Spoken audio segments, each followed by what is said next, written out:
여러분 안녕하십니까? 여수 MBC 뉴스투데이입니다. 전남 광주 행정통합 주민공청회가 전남 22개 시군에서 차례로 열렸습니다.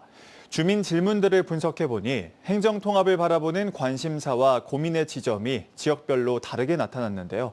최다운 기자가 정리했습니다. 지난 1월 19일 영암에서부터 시작한 전남 광주 행정통합 공청회. 첫날부터 주민들의 질문은 행정통합이 실제로 지역에 어떤 도움이 되는지에 집중됐습니다.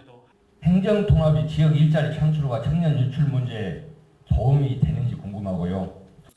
주민투표 없이 진행되는 행정통합과 재정 인센티브 지속성, 농어촌 소외에 대한 우려 등이 쏟아져 나왔습니다. 광주 전남 통합 이후 행정과 정책이 광역 단위로 운영되는 경우 농촌 지역에 대한 관심과 지원이 상대적으로 약화될 수 있다는 우려도 있습니다. 2주 동안 이어진 공청회에서 주민들이 던진 질문은 200건 이상. 권역별로 분석해봤더니 행정통합을 바라보는 지역의 상황이 고스란히 드러납니다. 먼저 전남 서부권에서는 기존 무한청사 유지와 재생에너지 이익 공유 등 기존 혜택이 줄어들지 않을지에 대한 우려 섞인 질문의 비율이 60%를 넘었습니다. 특히 농민수당과 기본소득 등 농수산과 생존권에 관한 요구가 전체 질문의 30%를 넘었습니다. 이 1급 체제를 극복하기 위해서는 주된 사무실과 의회가 반드시 지금 도청이 있는 모항군에 와야 된다고 생각합니다. 여수와 순천, 광양 등 동부권에서는 산업과 권한, 절차에 대한 구체적인 질문이 상대적으로 많았습니다. 질문의 3분의 1 가까이가 여수 산단 대개조 지원과 북극 항로 거점항만 명시 등 산업 고도화와 인프라 요구에 집중됐습니다. 정말 돈은 동부에서 벌고 또 어떤 혜택은 다른 지역이 가져가는 구조가 되지 않는가, 이런 순천 시민들의 우려가. 나주와 화순, 담양 등 중부권에서는 광주와의 연결성을 높여달라는 요구와 함께 그린벨트와 상수원 규제 완화 등 교통과 개발 규제 해제를 묻는 질문이 집중적으로 나왔습니다. 광주 나주 간 광역철도 및 도로 건설 사업을 국비 사업으로 조기 추진하여 주실 것을 건의드립니다. 기업 유치와 일자리 창출, 그리고 균형 발전, 정치권은 긍정적 미래를 강조하며 행정통합에 속도를 내는 가운데 전남 곳곳에서 던져진 주민들의 질문은 아직 답을 기다리고 있습니다. MBC 뉴스 최다운입니다. 아파트 분양 계약자들이 시행사 등을 상대로 계약 취소를 주장하며 소송을 냈습니다. 1층 세대가 모집 공고와 다르게 반지하 구조라는 점 등이 논란이었는데요. 법원이 계약자들의 손을 들어주며 시행사 측의 속임수가 있었다고 이례적으로 인정했습니다. 김단비 기자입니다. 2023년 입주와 동시에 소송이 진행된 한 아파트입니다. 당시 분양 홍보와 달리 테라스를 개인적으로 사용할 수 없고 1층 세대가 지하에 지어졌다며 입주 예정자들의 분통을 샀습니다. 결국 7세대가 시행사 등을 상대로 계약금과 중도금을 돌려달라는 소송을 냈는데 최근 판결이 나왔습니다. 법원은 1층 세대의 지상 테라스가 여러 세대가 함께 사용하는 공용 공간이었는데 이를 미리 알리지 않았다고 판단했습니다. 전용 공간인 것처럼 계약자를 속였다는 겁니다. 1층이라던 집이 알고 봤더니 지하였다는 주장도 받아들였습니다. 복층 세대 뒤편입니다. 보시는 것처럼 옹벽 때문에 가려져 있어 아래층이 아예 보이지 않습니다. 현장 검증을 진행한 법원은 반지하 구조라는 설명은 전혀 없었다며 오히려 평면도 등을 보면 침실 창문을 통해 채광이 들어올 것처럼 여겨진다고 판단했습니다. 수 분양자들은 거의 2년간의 소송 끝에 계약금과 중도금을 돌려받을 수 있게 됐습니다. 입주하려고 계획이 다 됐는데 결국 다 틀어지고 이제 돈도 못 냈고. 분양계약 취소 소송은 전국적으로 있지만 시행사가 수분양자들에게 중요한 사항을 고지하지 않아 기망행위로 인정된 사례는 이례적입니다. 추가로 소송 중에 있는 8세대에도 영향을 미칠 것으로 예상됩니다. 한편 시행사 등은 계약자들이 1층을 지하층으로 인식할 수 있었다고 주장하며 1심 판결에 불복해 항소했습니다. MBC 뉴스 김단비입니다. 순천시 조례동 시대아파트를 전문적으로 임대한 법인이 최근 법원에 법정 관리를 신청한 것으로 확인됐습니다. 순천시는 해당 아파트 임대를 전문으로 하는 뉴코아 임대 주식회사가 지난달 27일 광주지방법원에 자금난으로 인한 법정 관리를 신청한 것을 확인했으며 임차인 보호 대책을 마련하고 있다고 밝혔습니다. 6호와 임대가 임대한 아파트는 총 457세대로 이 가운데 415세대가 전세보증보험에 가입돼 있으며 나머지는 가입되지 않은 것으로 파악됐습니다. 순천시는 어제 오후 임차인을 대상으로 보증금 반환 대응을 위한 설명회를 열어 현재 상황을 공유하고 대항 요건 확보 등 향후 절차 안내를 진행했습니다. 여수시가 여수세계선박람회 개최 200일을 앞두고 오늘부터 일주일간 시민참여 주간을 운영합니다. 이번 참여 주간은 설 연휴와 연계해 여수시와 지역사회단체가 함께 기획했으며 선박람회 분위기 확산과 지역경제 회복을 목표로 80여 개 시민참여 프로그램을 진행합니다. 주요 행사로 여수농협 로컬푸드 특별 할인, 부행사장 금오도 비렁길 책방 운영, 지역 상가와 함께하는 선박람회 홍보 등이 있습니다.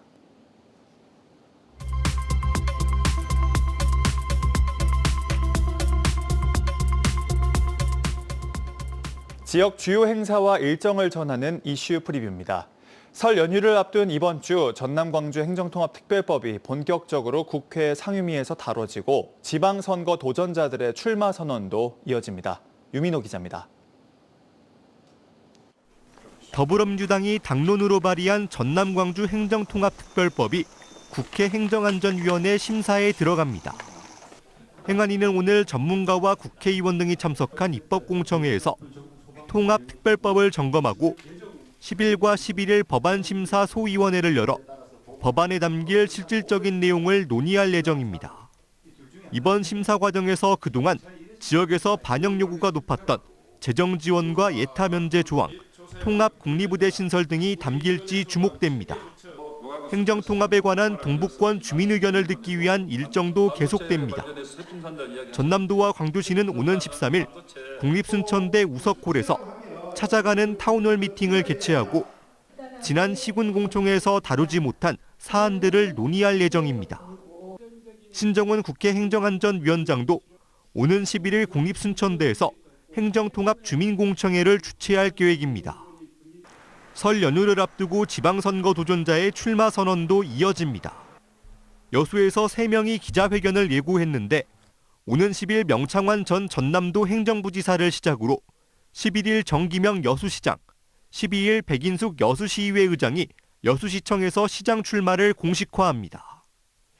한숙경 전남도의원도 11일 전남 동부청사에서 순천시장 출마 기자회견을 개최합니다. MBC 뉴스 유민호입니다. 이재명 대통령과 시진핑 중국 주석이 약속한 판다 선물이 광주로 올 수 있을지 관심이 모아지고 있습니다. 주한 중국 대사가 취임 후 처음으로 광주를 찾아 판다가 광주에 자리 잡을 수 있게 힘을 보태겠다고 약속했는데요. 논란으로 멈춰선 한중 우호 사업에 대한 당부도 잊지 않았습니다. 보도에 박승환 기자입니다. 다이빙 주한 중국 대사가 취임 후 처음으로 광주를 방문했습니다. 한중 관계가 좋아진 만큼 양국의 지역끼리도 더 가깝게 지낼 방법을 찾기 위해서입니다. 가장 눈길을 끈 건 판다 소식이었습니다. 다이빙 대사를 만난 강기정 광주시장은 광주 우치동물원에 판다 한 쌍이 올 수 있도록 도와달라고 말했습니다. 판다 광주 우치동물원의 입식 문제는 특별히 우리 광주 시민들이 관심 갖고 있습니다. 이 점에 대해서 대사님께서 지속적으로 많은 관심과 지원을 부탁드립니다. 다이빙 대사도 광주의 바람을 중국 정부에 잘 전달해 힘있게 추진해 보겠다고 화답했습니다. 我作为中国大使也会把你的愿望呢报告北京。我作为大使呢也期待这个事情呢能够成功。 다이빙 대사는 그간 논란되며 멈춰섰던 정율성 사업에 대해서도 입을 열었습니다. 중국 정부가 중국 내 한국 독립운동 유적지를 정성껏 돌보고 있다는 점을 언급하며 광주도 망가진 정율성 흉상을 다시 세우는 등 예우를 갖춰달라고 당부했습니다.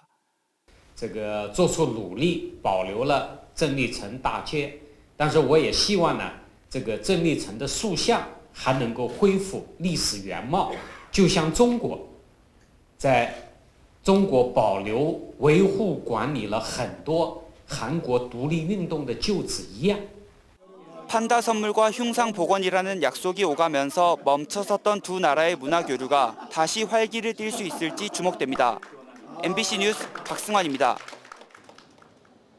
어제 저녁 7시 50분 여수시 묘도동의 한 야산에서 불이 나 약 3시간 만에 꺼졌습니다. 이 불로 인명피해는 없었지만 산림 0.5헥타르가 불에 탔고 주민 12명이 마을 회관으로 대피했습니다. 산림소방당국은 산불 진화 차량 등 장비 19대와 인력 91명을 동원해 진화 작업을 벌였으며 정확한 화재 원인과 피해 규모 등을 조사할 방침입니다. 고흥군의 4년째 쌀 익명 기부가 이어져 지역에 훈훈함을 주고 있습니다.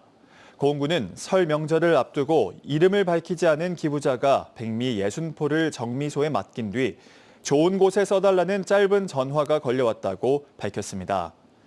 쌀은 설 명절 통합사례관리 대상자와 외국인 근로자 등 도움이 필요한 이웃에게 전달될 예정입니다. 이번 지방선거에서 전남 광주 통합교육감 선거에 나선 문승태 전 국립순천대 부총장이 출마를 포기했습니다. 문 전 부총장은 지난 7일 순천에서 열린 김대중 전남교육감 출판기념회에서 김 교육감을 위해 자신의 작은 경험과 역할을 보태겠다고 밝혔습니다. 문 전 부총장의 불출마는 현재 전남 광주에서 교육감 출마를 선언한 10여 명 후보 가운데 처음입니다.